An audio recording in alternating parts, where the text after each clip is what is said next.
I think this is going to be a pretty casual video, not because I don't have a mic stand and I'm holding my microphone, but because this isn't a deep dive into the Quad Cortex by Neural. This isn't even really a review. This is somewhere in between a first impressions video and kind of a build up to what will inevitably be my deep dive video that I will do at some point in the hopefully not too distant future. And the reason for that is I've had the Quad Cortex for a couple of weeks now. I've used it live a few times. I've been recording with it a lot here in the studio. And as of yesterday, I just finally started to kind of dig into capturing some of my favorite overdrives in the Cortex. And so I wanted to kind of talk about where I'm at in kind of my first month or so with the Quad Cortex, how I feel it stacks for ambient guitar, and how I feel it stacks up in the context of my wall of pedals I have, because ultimately that is the big question, isn't it? Just a heads up as we get into this, I don't really have a script or a strong sense of kind of where we're going here. This is kind of an unstructured rambling and or rant about where I'm at with the Quad Cortex right now. It really is the question of, will this replace the gear I love? Will it slot in nicely with the gear I have that I would never part with? And is it a value add across the board? Is it a quality of life improvement? Is it a sound quality improvement? And I'm somebody who has almost every amp pedal model at this point. I have all three of the UA pedals. I have the ACS1, I have the Iridium. I spent years playing on the GFI Cab Zeus with kind of like preamp analog pedals in front of it. And now I'm here with the Quad Cortex. So kind of where do we land? If you don't want to listen to me talk anymore and you just want a quick answer, the answer is I love it. I think it's really good. And in an ideal world, I see it as the centerpiece of a hybrid rig utilizing both pedals before the input as well as the effects loop inside of the Cortex itself to kind of accommodate everything that I consider to be essential pieces of outboard gear that I use. However, I have used it live completely on its own, just the Quad Cortex and an expression pedal as a volume pedal. And I have also used it live with nothing but a compressor out front and a Bondi Sick-As in the loop as kind of a programmable overdrive of sorts. Not so much programmable, but with the ability to kind of bring it in and take it out based on the patch I was on. And so let's talk about why I set it up that way as kind of a good jumping off point. So I guess let's start by talking about our effects that are built into the Cortex, the kind of internal ones. The modulation and the wet effects, I think, have become really strong. They've become very strong showings for the Cortex, especially kind of in the months after its initial release. Some of those early videos that we saw kind of come out really highlighted the capture technology and some of the built-in amps, but in those early stages, you didn't have a lot of delay and reverb or modulation options. And we're now looking at a device that has things like emulations of the most popular Boss chorus pedals, a really strong tremolo showing a wealth of really good delay and reverbs. The modulated reverb in this thing can really do a lot to kind of, especially in a live context, a more messy full band environment, can really do a lot to kind of undercut the need for an outboard reverb unless it's doing something that is so specific to your sound that you can't get around it. Something like the Big Sky, if you use very specific things like Magneto or Cloud is your sound, that kind of thing. I would say for utility reverb sounds, this thing goes above and beyond. Same thing with the delays. There's a bunch of great delays in here. But for me, there's two main things here. One, I am very particular about my overdrives. I'm really obsessive about what I like in a drive, what companies make drives that I really connect with. Something like the Bondi Sick-As is an accept no substitutes pedal in the world of Klon style pedals. The built-in Klon here for Klon sound can sound really good, but for what I want out of a Klon does not cut it. And here's the thing, I sampled my kind of clean boost zero gain Sick-As Mark III sound and my kind of like go-to mid gain that I almost always leave my Sick-As on. It sounds almost indistinguishable. it is astonishing how close the capture I set up in this thing is to what I get out of my actual device. I will say that I am experiencing, in my kind of very limited, I started yesterday testing, I'm experiencing some situations where higher gain, more harmonically rich overdrives maybe don't translate quite as one-to-one. Something like the EAE Longsword I sampled for one of the tracks on that intro piece, and I can A/B the two and hear the difference pretty cleanly. It still sounds really good, but it doesn't have the thing that the Longsword has. And I'm not sure what that is. I'm not sure. Maybe I need to just kind of like recapture with the settings a little bit different and kind of get my levels more correct. But again, this is somewhere in between a first impressions video and a real review. So grain of salt, obviously. But I have found that some of my drives aren't capturing perfectly, whereas other ones are capturing borderline perfectly. The Benson Germanium boost sounds 95% there. It's damn close. The sick-as, like I said, I basically can't tell the difference. Obviously, that doesn't preclude the need for something like the sick-as in your studio, because you're saving a specific snapshot of specific knob positions. You're not getting that pedal and all of its nuance translated into the device. You're only getting its current settings as it stands, with no real changes available to you other than kind of volume. There's technically a 3-band EQ in there, but it's kind of a layer applied on top of the existing circuit and not the actual circuit integration itself. The other thing that I find myself kind of not bending on is in that intro piece, I am only using the Quad Cortex and some of my captures within it. I'm using all Quad Cortex models, like for amps, all of their wet effects. The only piece of outboard gear I'm really using here is my Bondi 2026 compressor. And that is one, I think I like the sound of it more for a compressor to do the compressor thing at the start of my chain than I do any of the built-in compressors currently. But two, and this is probably part of why I feel strongly about point one, is I like the visual feedback of like an optical compressor. I like to be able to see my gain reduction when I'm hitting my threshold, all of those things. And you don't get that inside of the Quad Cortex itself. You don't get visual feedback on your compressor in that way. However, one of the things that I really love about compressors in the Quad Cortex is the VCA bus compressor in stereo as the last block in my chain. I am finding that I am setting it up as closely as humanly possible to my API 500 bus compressor in my DAW that I use for comping guitars together. And let me tell you, we'll A/B the compressor at the end of the chain on and off, set subtly and set correctly. It is a massive energizer to your guitar. In a live environment, I'm actively tracking live guitars, it can take your guitar from live guitar pre-production to a polished, shining beacon of good tone like that. It is wild how good kind of some faux mastering at the end of your chain can be. There's a ton of power in this thing too. I've maxed it out a couple of times already in just like my first impressions patch that I have set up right now, but it takes a lot. I stacked like, I think 2 amplifiers, 2 cabinets, I think 4 or 5 delays and reverbs before this thing really started kind of telling me I had to take it easy.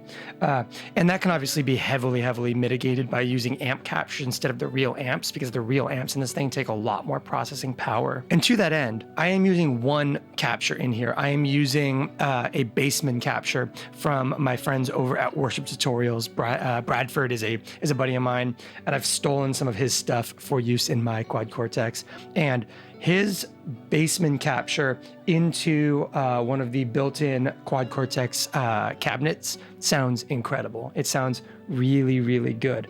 But on all the guitars across the entire board for this video, I'm using the AC30, the built-in AC30 model in the Quad Cortex. And for my money, it's the best AC30 I have used in a digital environment by a pretty wide margin. I think it sounds absolutely phenomenal. We do have one guitar on that intro that is also using a Marshall, and it also sounds great. So far so good on built-in amps, but I will be really excited in my deep dive to really kind of build out a real amp capture collection for the deep dive. There's a lot of stuff we haven't touched on yet. I've never read the manual for this thing. I've only opened it up kind of intermittently as I'm finding myself going, oh, what is this thing? Like, what does that represent? What is the serial number filed off model that they're basing this thing off of? And so I'll consult the manual for some of those reference points, but I haven't read the manual yet. I've done everything in this thing so far just by kind of trial and error. So again, not a deep dive, first impressions, asterisk. So I think that means we have to stop talking now. We're not going to dig into everything, but we are going to dig in to the bass patch that I set up and the guitar patch that I set up for this video in kind of our pedal board shot that we're about to go to, and run through some of the settings I'm currently using. So if you made it this far into the rambling, I appreciate that.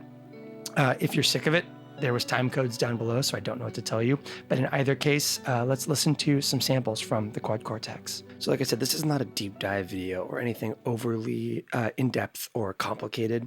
What I really just want to talk about today is kind of some of the immediate, like, wow, look at these tools available to me options within the Quad Cortex, as well as some early on stuff that I really like about this thing. I'm playing my Stella by Josh Williams guitars with a Lawler Imperial in the bridge and a Porter P90 in the neck. And our signal chain, like I said, is going to be that Bondi 2026 compressor into the front of the Quad Cortex. Everything else is being done inside of the QC. And we have a little Dunlop expression volume thing over here that is set up to go to the one of the expression inputs on the Quad Cortex instead of being used as a proper volume pedal. And the reason for that, and this is kind of like quality of life thing number one, is I have it assigned to be controlling two different things on this board. So thing number one is that volume control, which is this little like just utility gain control right here. So you could run this thing in an effects loop and use that as volume, but instead I have it set up to be just an expression pedal controlling gain. So from zero kind of flat level gain right here down to zero, obviously. The nice thing is I can turn that off. Let's bring in that multi-voicer, and it's also connected to that multi-voicer. So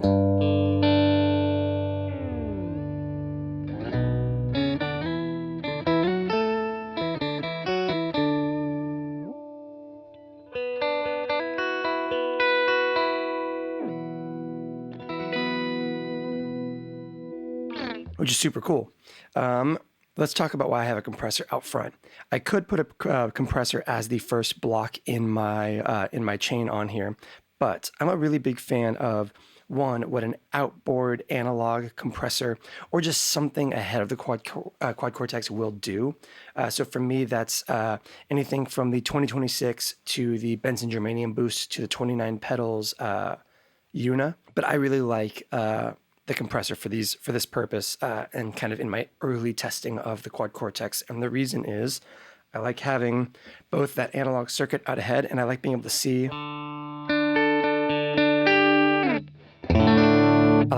my gain reduction. I like being able to see that LED change colors when I cross a threshold.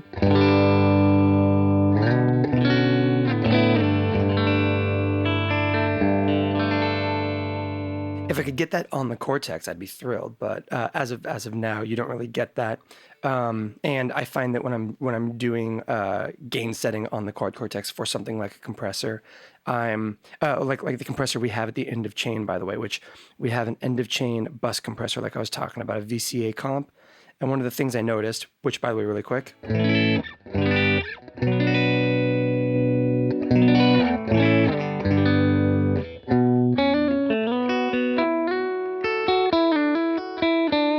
Sounds great, but one of the things that I noticed is when I'm setting things like my threshold or my input gain or other things in the different compressor modes in the Quad Cortex, is I'm finding myself very often kind of looking at what I have my threshold or my input gain set at, coming down from this top menu and checking to see like what my input level is coming in at, or what my outputs are coming out at, so I can kind of figure out how best to set those thresholds.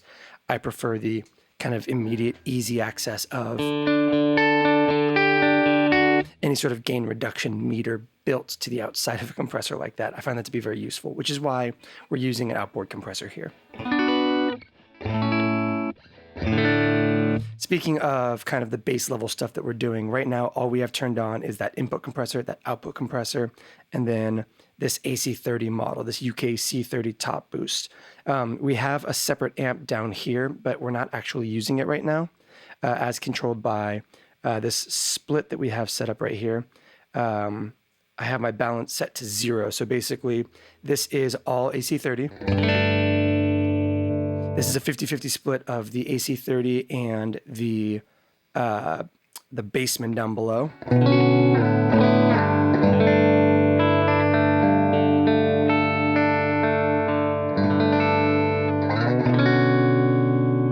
And then this will be all bassman.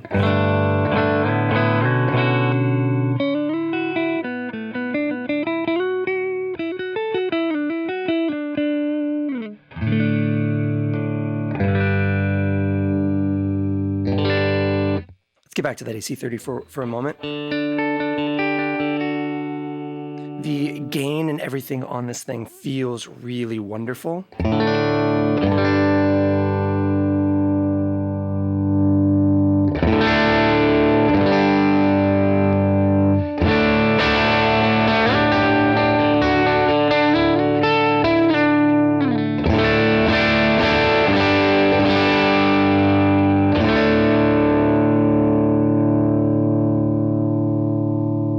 By the way, you can kind of press down and drag up and down, or you can use those encoder knobs.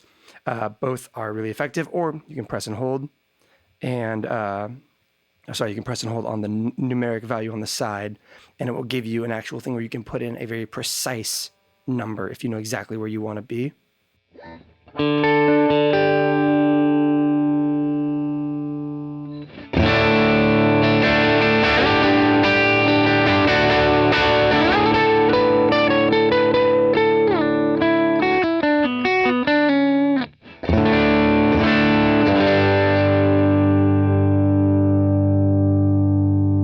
With this guitar, I've been liking kind of a more mellow approach.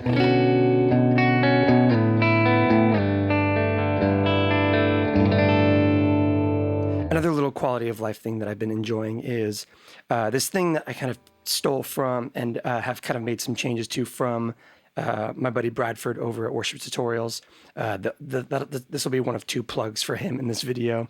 1 for this trick, and 2 for this 63 bassman patch that he made that sounds really, really great. Is this EQ in between your amp and your cabinet. It's literally just high pass, low pass. And so you've got kind of like a bypass version of it.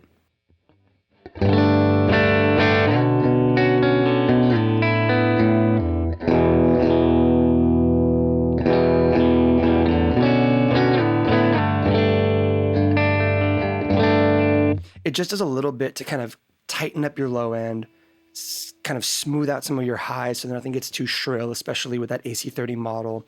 It's nice to run this AC30 pretty bright. I think it sounds great and feels very alive. This little bit of high pass, low pass is just a great tiny bit of tamping down that you get, that you don't notice that it's there, but you would hear it if it was gone. The other gain staging that I'm doing right now that I really like is my first gain stage right here is a model of a capture of the Benson Germanium boost at 6, so just below or just above noon. It's kind of like my go-to setting for it. It's a slight push, but kind of counterbalanced by that little bit of compression that the Germanium boost offers. So.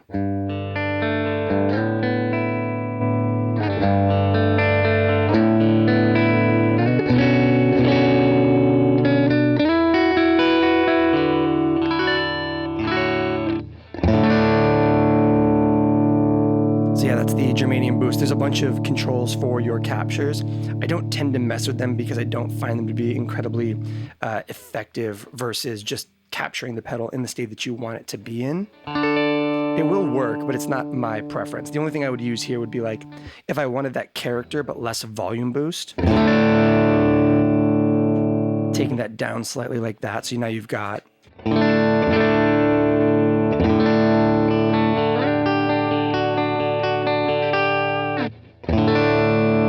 So now you've got that same kind of saturation, but you're now volume matched, which can be really handy. But let's reset that.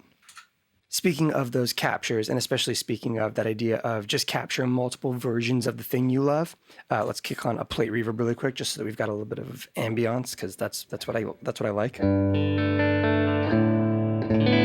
Oh, by the way, this is the plate reverb, the Lush plate, technically, and I think it's great. Our second capture module up here that we have is going to be my clean boost, I believe. Yes, the Sick As Clean Boost. So this is a capture of one of my favorite settings on the Bondi Sick As Make 3, which is going to be gain at 0, a slight treble push, a slight bass cut, and some volume.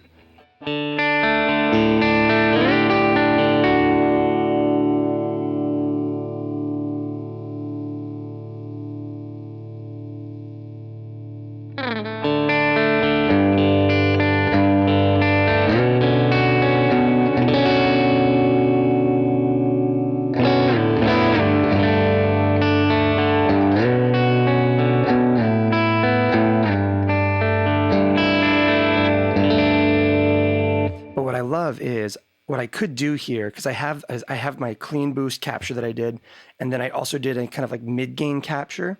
So what you could do here is let's change out our germanium boost for that Sick As Clean Boost, and now let's swap out that second gain stage we have there for that medium boost. So now I have 2 iterations of a pedal I only have one of. I have my clean boost, and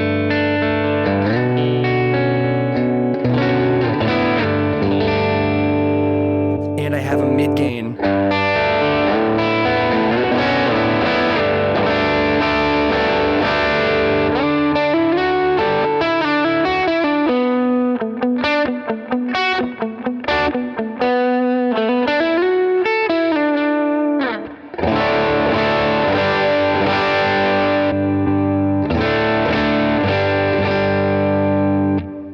It kind of does fill a lot of kind of great quality of life stuff. I often find myself doing things like amassing multiple 1981 DRVs because I have sounds that I want at different knob positions, and obviously it is not a MIDI capable pedal.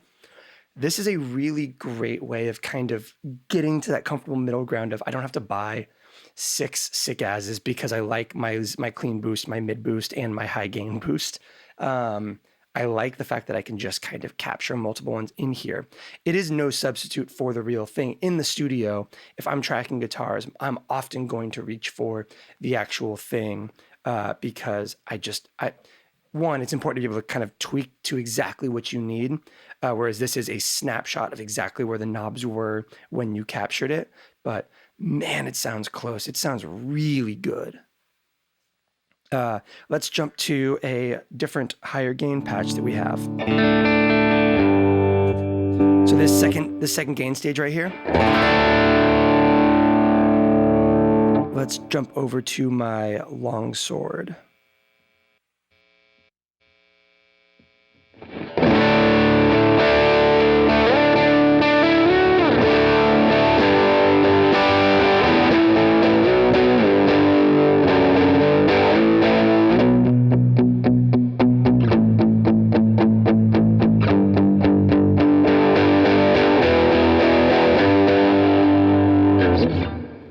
So I'm doing some kind of like naming convention stuff to keep my info straight. So like this one's called Longsword LG Shift Up Clip Up. And so what that stands for me, and this is kind of how I'm managing my snapshots, my captures as I build out the collection inside my Quad Cortex, is LG is low gain, Shift Up is that shift control. I think I have my longsword right here.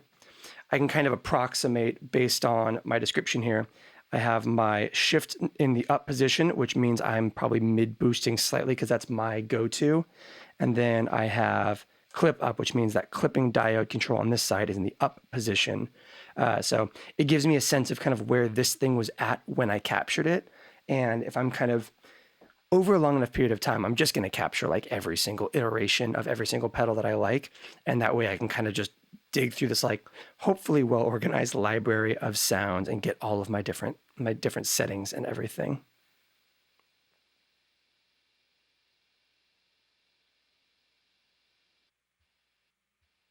you'll see that same thing with the sick as medium down. So that's mid gain, and then the toggle is in the down position, that more compressed, kind of smoother setting that this thing's got. Let's take a look at some of the wet effects that I'm currently reaching for in the Quad Cortex. As you can hear right now, we have a lush plate on right now. Let's jump back to that clean boost. And our compressor.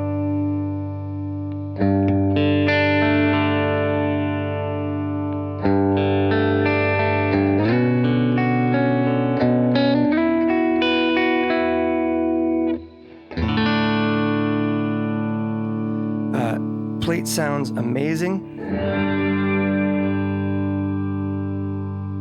It can get really massive.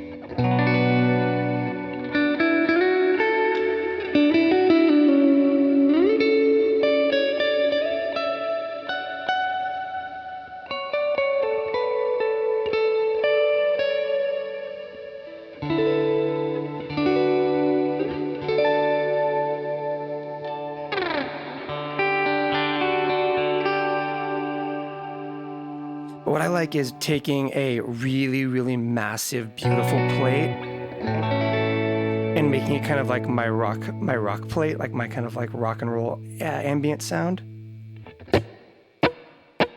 That little bit of splash right there is incredibly valuable. You don't need a lot. I like that you have your high and low frequency dampening as well as your high pass, low pass information. Like that.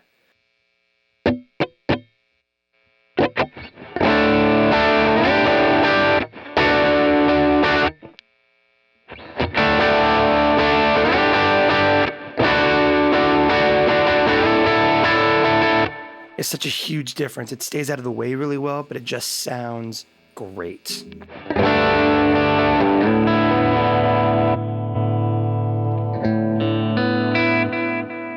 Okay, let's talk about this tape delay.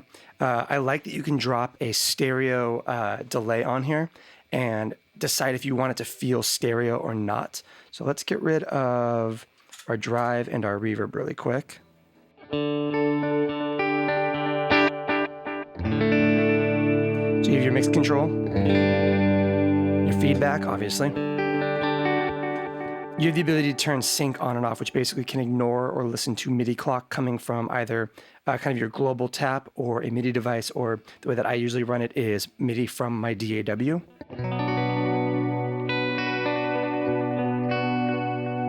You got your sync. By the way, it's worth noting every single one of these parameters, if you press and hold on it, that little ABCD thing will show up, and it means that on a patch by patch or scene by scene basis in the Quad Cortex, you can have all of your settings change, but also do preset spillover, which is like really big. So I could set different mix parameters on different, I could set different everything on every single different patch so that everything is incredibly fine-tuned to what I need in that moment without having to load entire new sets of blocks and everything, which is really helpful.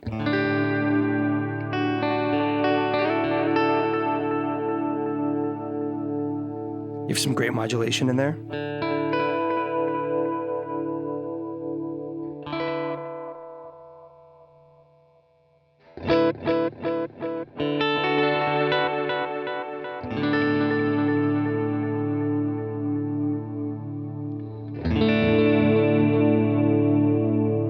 Let's hear just that by itself.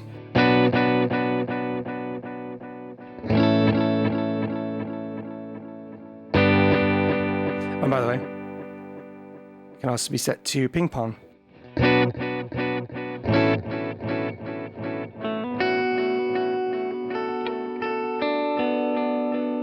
And what's great is, like I said, that can be a preset by preset basis. When you need that like super driving,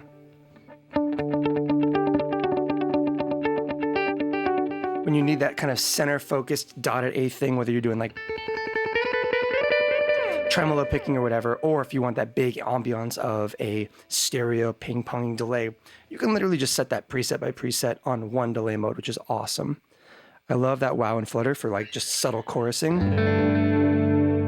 And then on page 2, we have a drive control. So nice and pristine, or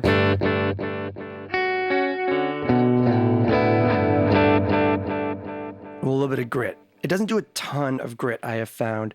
If you kind of build into it a little bit harder, you can get some junk out of it, really. But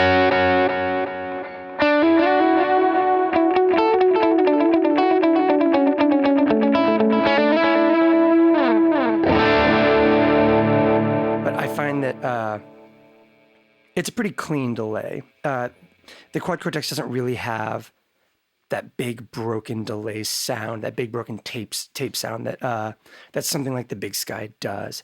And I think that the sounds in here are incredibly serviceable and really great for live. I've actually yet to run this thing live with my Timeline or my Big Sky or my El Cap or my Therme. I've been using this entirely on its own for all of my wet effects, and I've been really impressed across the board.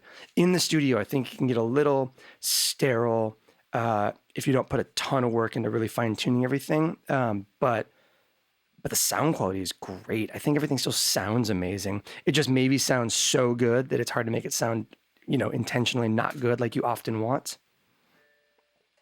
But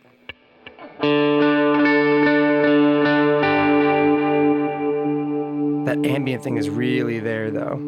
Let's, again, we can kind of bring down that mix, that feedback. We can low pass and high pass a little bit. And now we have that kind of like focused sound. Like I said, that short little delay and that tight plate reverb. And you can get that.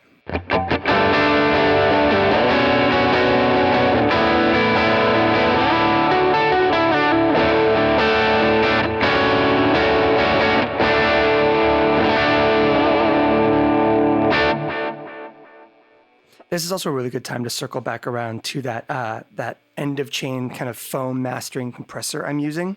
Not just for the kind of like makeup, giving it that extra push coming out of your modeler, but it really helps to kind of, I do a lot of post-production compression when I'm writing and producing and mixing for myself or other people. When I'm mixing my own guitars, everything gets, like between 1 and 3 compressors, depending on the project and kind of what my guitars call for. Almost everything will go into a 2A compressor or an 1176. And then I will usually gang multiple guitars together with a API 5500 or API 500 compressor. There's a lot of multi-stage compression that goes into producing guitars for me and the way that I like to kind of mix. And that's its own video that we'll get to that eventually. But what I am finding is often that helps bolster my drag guitar in a way that matters while still bringing up the wet effects. It's kind of an interesting best of both worlds thing. So let's give my kind of current guitar chain. So boost, or the sick as, the AC30, my tape delay, my plate reverb out to the DAW, and then we'll bring in that compressor, which is currently bypassed.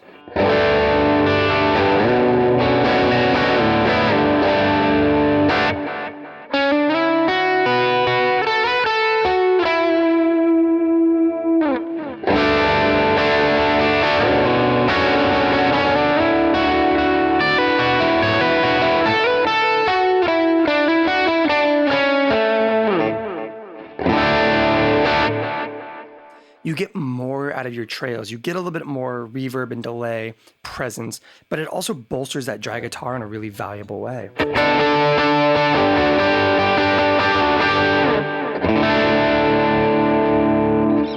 Yeah, it's really, really helpful. Okay, let's jump back to that clean tone and let's take a look at kind of what I would call my washier reverbs. So this is going to be a digital delay set super wide. We got that ping-ponging on. What I actually like a lot in this position is the dual delay, because usually this is for a really, really washy, kind of like big stereo end of chain thing.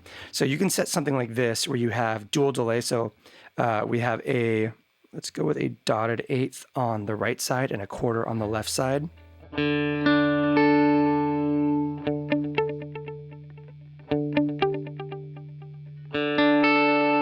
And then page 2, you can link your feedbacks together, which I like to do because I don't want to deal with disparate feedback paths on my delay.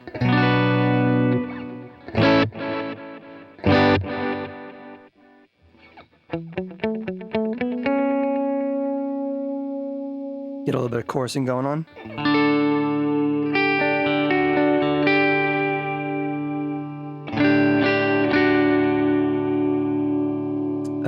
Let's high pass it just a hair, but give it a little bit more low end.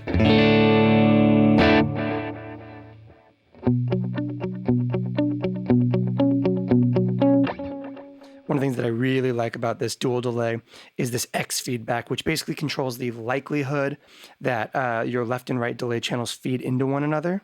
So with it at 0, you kind of hear that very predictable rhythm across the two of them. If you crank that up, you can hear them start to kind of like bounce against each other. It's because the feedback paths are intermittently overlapping.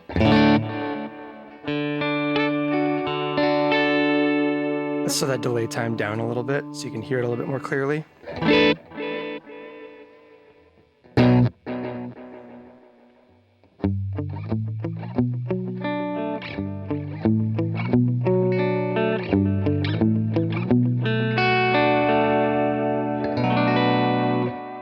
So that's a really great ambient delay already. Let's bring that modulation down a hair. Let's try to dig into like that really big ambient thing. Let's bring in that massive modulated reverb.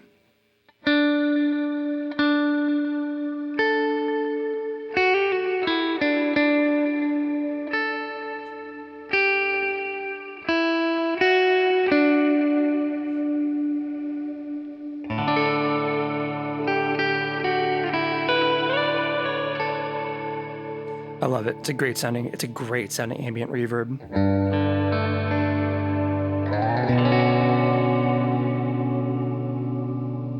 I do tend to like to darken it up a little bit.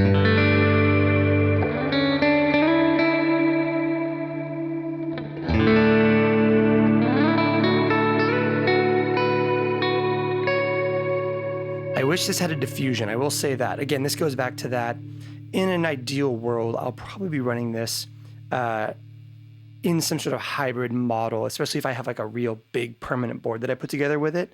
Right now I'm using it a lot as like a grab and go and for amps and for some other kind of utility stuff, but I'm slowly building out my reliance on this. But I'll be curious to see if I get to a point where this is my go-to live delay and reverb long term, or if I end up building a board that integrates things like the Timeline or the Big Sky or the LVX or whatever else into a rig just to get all the really specific sounds, you know what I mean?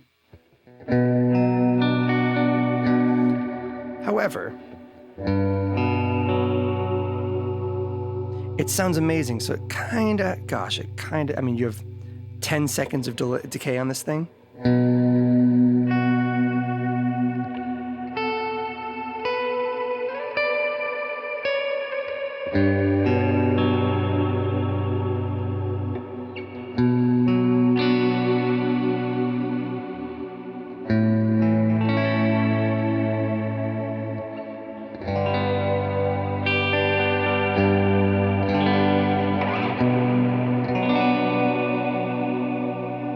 Let's further mellow that signal out by setting that balance to 50-50 with that bassman, and then on the back end, let's use this kind of like this meld, this mixer return right here, and let's bring level B down a little bit. We don't want too much of that. But we can bring down level B just a little bit so it sits underneath that chiminess of the AC30, but it gives us some more body.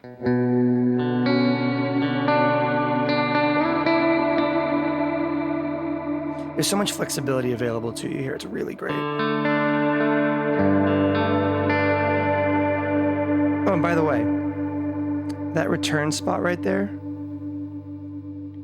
that level B control and that level A control, both preset dependent if you want it to be. So you can set up different amp configurations, both in terms of panning the amps, mixing and blending between the two amps, or exclusively prioritizing one over the other, all on a like button by button basis, which is really, really great.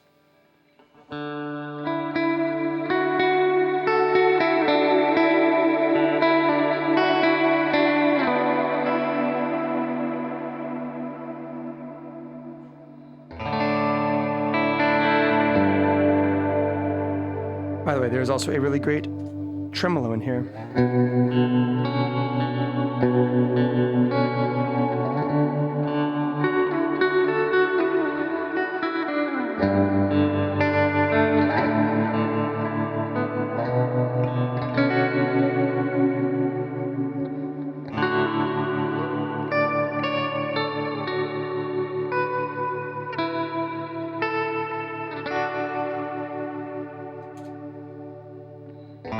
I like that all the buttons work even if you're inside one of these. So like I could be making changes to this reverb, and I could bring on that other delay if I wanted it, which is really great. You just have to kind of remember what your buttons are affixed to in that context. But I tend to try to lay them out similar to the way the workflow is. So like that pitch shifter, boost one, drive, modulation controls, and then my smaller wet effects and my bigger wet effects like that. Oh yeah, that huge intro piece, that was basically just this.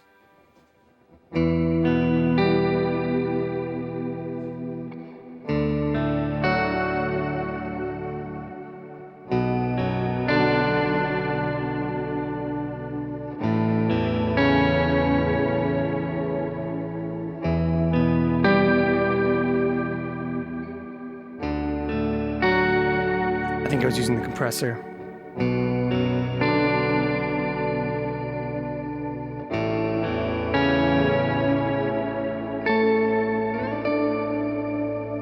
What an insanely good sound. It's crazy. It's crazy how good this thing sounds.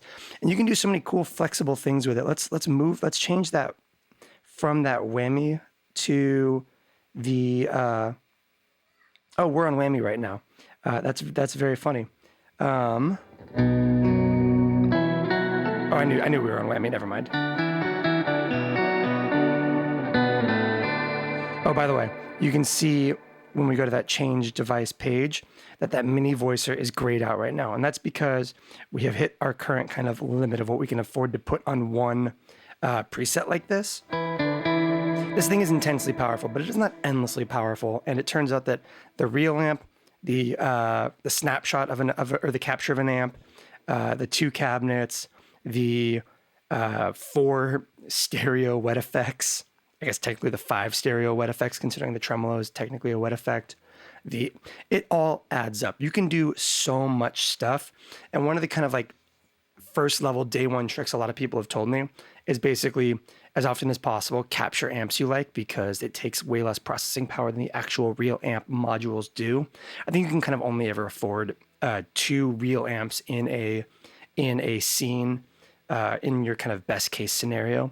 But again, that's like a lot of processing power. And the more I dig into some of these like captures of amps, especially as I start kind of capturing my own amps and everything, I have high hopes for the amount of stuff I'm gonna be able to get away with in something like this, especially in those hybrid rigs where I use some outboard wet effects or I use some outboard drives, that kind of thing. It's really impressive.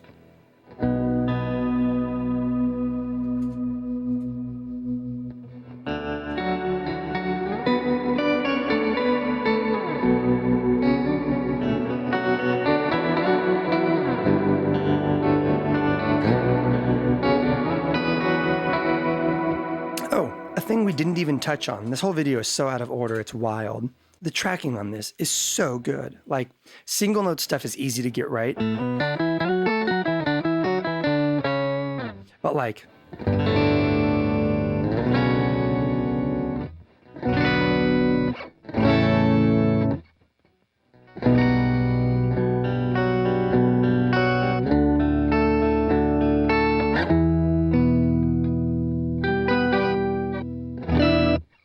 Yeah, you can throw some like weird chord shapes at it.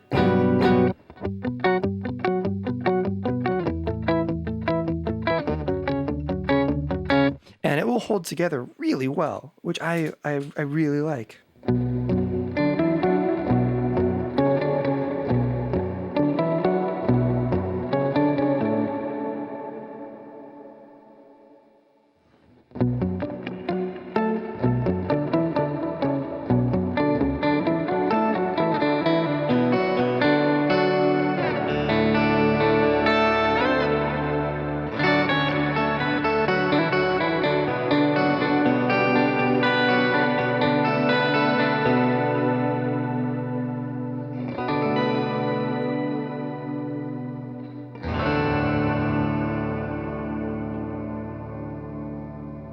And just for good measure, this is how good the, what is this, a Marshall?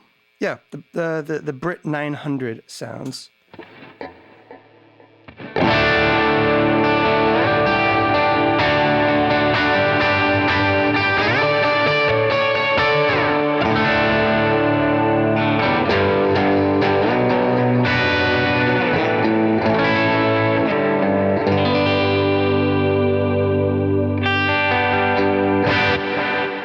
We use that on some of the intro stuff as well, for cleans.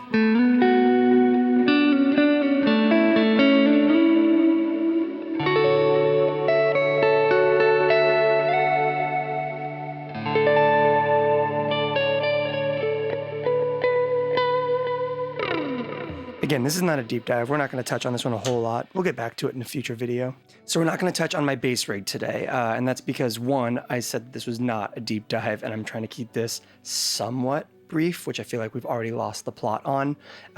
And two, I don't have time to shoot that right now, so I apologize that this is the end of the video, that I'm just kind of coming in being like, by the way, stick around. But I think there'll be a bass-focused video for the Quad Cortex on this channel sometime in the near future, probably ahead of the deep dive or as a piece of the inevitably 7-hour deep dive. So thank you for watching this video. In earnest, I don't totally know what everyone wants to see about the Quad Cortex. I wanted to kind of touch on some of my initial appreciations about it, some very early testing. So if there's anything that you specifically want to know about the Quad Cortex, maybe we'll do some touchstone videos as we go along, kind of just touching on little feature sets and things that you guys might want to know about. So if that's something that is of interest to you, in the comments down below, please let me know what's the thing you're looking forward to about hearing in the Quad Cortex. Where are your concerns? What are the things you want to know if it's capable of doing? And we'll try to dig into that stuff as we move forward on the channel. So thank you for watching, and I'll see you next time.